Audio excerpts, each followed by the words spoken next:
If you love watching cooking shows on TV, consider yourself warned. A study in the journal Appetite revealed that watching them is bad for waistlines. Women who watch cooking shows and cook from scratch weigh 11 pounds more than people who watch the shows and don't cook. We definitely thought that cooking at home would be associated with being healthier as it had been in other studies, said Lizzie Pope, lead author of the study and director of the didactic program in dietetics at the University of Vermont. Previous research indicated that people who cooked from scratch were healthier than people who dined out more.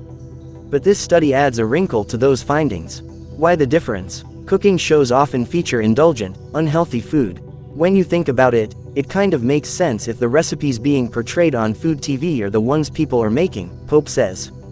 The recipes you see on TV maybe aren't healthy. The lure of these recipes remains powerful. Anytime I am watching a show, I'm starving and it makes me hungry, Kim Greenbaum told Today. During the commercial break, we run to the kitchen and grab something to eat. To understand where people get recipes and how they cook, Pope and her colleagues, including Brian Wansink at Cornell University's Food and Brand Lab, surveyed 501 women ages 20 to 35. The subjects completed questions about where they obtain recipes and how much they cook. They also shared their height and weight to determine BMI. Women who watch cooking programs, a group that researchers called viewers, weigh more than those who don't watch food programs.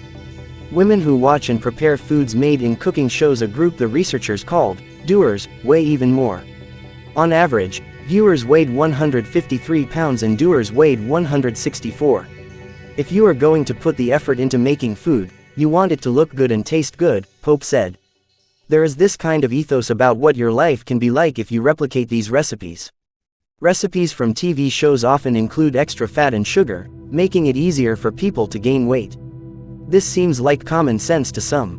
While cooking show recipes aren't always healthy, Pope said people shouldn't have to give up their food show-offs.